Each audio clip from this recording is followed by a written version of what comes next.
A shocking incident unfolded ahead of the Eurovision Song Contest in Basel last May, as a 25-year-old man was arrested for allegedly making violent threats against Jewish individuals.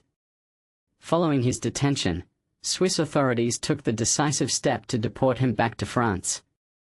Published on December 14, 2025, this report highlights a serious concern regarding security at an event that aimed to celebrate music and cultural diversity.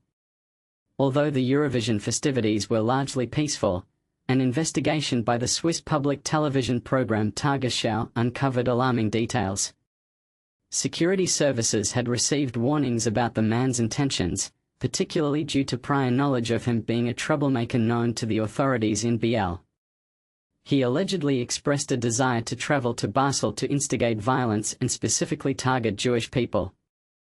The nature of the threats was serious enough that a knife attack was considered a potential risk, although specific details of his plans remain unclear.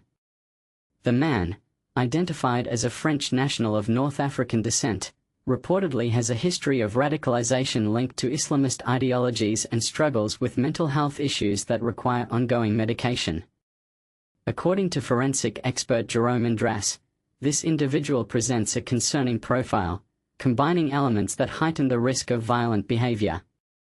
Individuals experiencing psychosis already face an elevated risk of violent actions. When radicalization is added to the equation, the likelihood of danger significantly increases, Andras remarked during the report. Despite the potential threat, the Federal Police Office, FEDPOL, along with other agencies, refrained from commenting on this particular case. They did confirm that during the Eurovision event, only a few instances necessitated preventative actions like entry bans and deportations. FEDPOL is responsible for handling deportations of foreign nationals deemed a security risk.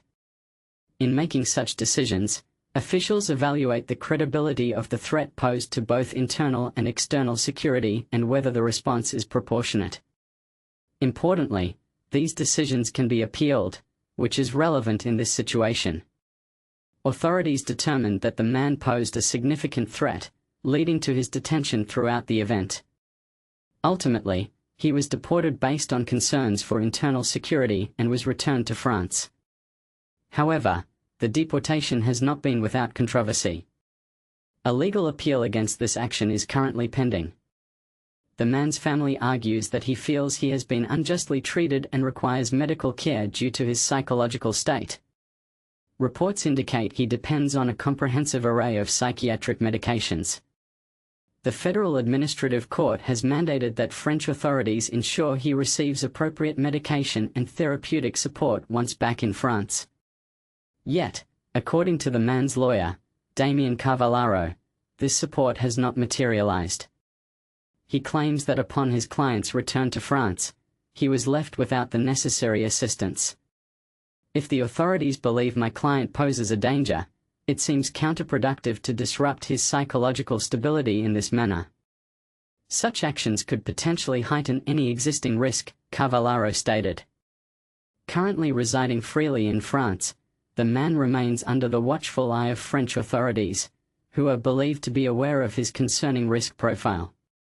It has been reported that he is now required to take his medication under formal supervision. This situation raises questions about the delicate balance security services must maintain. As Daniel Glaus, an expert on extremism at SRF, notes, this case exists in a grey area. While there were no definitive indications of an imminent attack, there were enough warning signs to suggest the possibility of violence.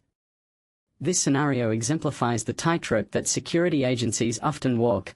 If they act too early, they may face accusations of overreach, but if they delay, they run the risk of allowing an attack to occur.